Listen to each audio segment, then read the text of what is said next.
বন্ধুরা, আজকে আমি আপনাদের কাছে একটু খুব ঘরোয়া এবং সহজ রেসিপি নিয়ে চলে এসেছি। আজকে আমি খুব একটি নর্মাল রান্না করে দেখাবো, সেটা হলো পালং শাক দিয়ে শুক্তো বানিয়ে দেখাবো। আমি এখানে পালং শাকটা ঝিরিঝিরি করে কেটে নিয়েছি।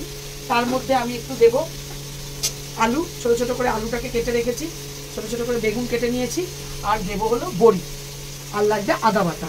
এই দিয়ে আমি আজকে রেসিপিটি করে দেখাবো। এবার সঙ্গে থাকুন, দেখতে থাকুন। প্রথমে আগে আমি কড়াইতে দিয়ে নেব সর্ষের তেল। শুক্তোতে বেশি তেল লাগে না, তাই অল্প করে তেলটা দিলাম। এবার তেলটা দিয়ে দিলাম, তেলটা ভালো করে গরম হোক। এবার আমি এই বড়িগুলোকে হালকা করে ভেজে নেব।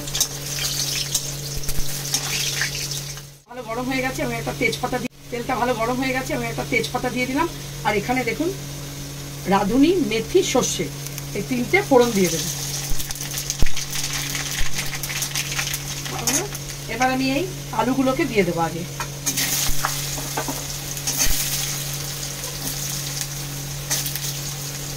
আলুটা একটু হালকা হয়ে গেলে তারপরে বেগুনটা দেবো, দিয়ে একটু ভাজা ভাজা করবো, তারপরে বেগুনটা দিয়ে দেবো। আলুটা হালকা হয়েছে, এবার আমি বেগুনগুলোও দিয়ে দেবো।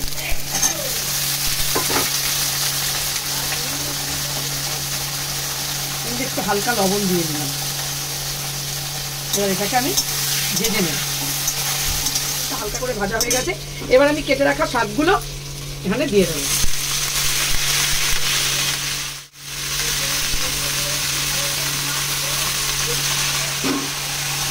এইবার এর মধ্যে এবার নুন আর হলুদ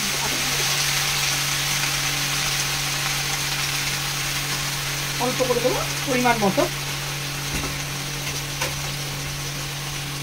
হলুদ দিয়ে দেবো।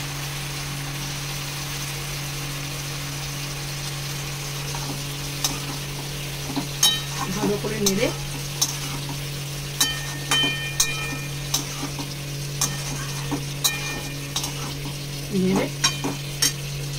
ঢাকা দিয়ে দেবো। শুক্তোটা দেখুন এরকম হয়ে এসছে। এবার আমি এর মধ্যে একটু চিনি দিয়ে দেবো, কারণ একটু মিষ্টি মিষ্টি না হলে ভালো লাগে না। দিয়ে দিলাম চিনি। এইবার এই যে আদা বাটা নিয়েছি বাটিতে, এটার সঙ্গে একটু ময়দা গুলিয়ে নামানোর সময় জল দিয়ে গোলাবো।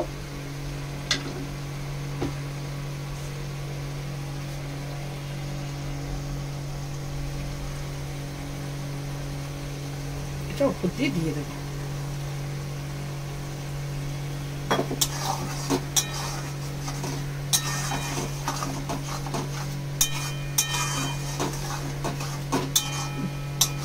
আমার শুক্তো প্রায় রেডি।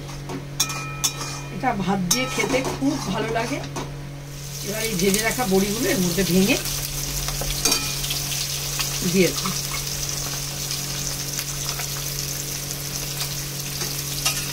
ভালো করে নেড়ে ফেলে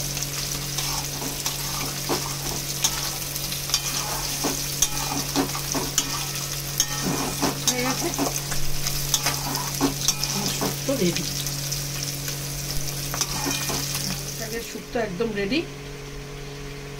আপনারা বানিয়ে খাবেন, খুবই সোজা একটি রেসিপি। আশা করি আপনাদের ভালো লাগবে। আর আমার ভিডিওটি ভালো লাগলে লাইক, কমেন্ট, শেয়ার এবং সাবস্ক্রাইব করে দেবেন। আমাকে এগিয়ে যেতে সাহায্য করবেন। আপনারা ভালো থাকবেন, সুস্থ থাকবেন।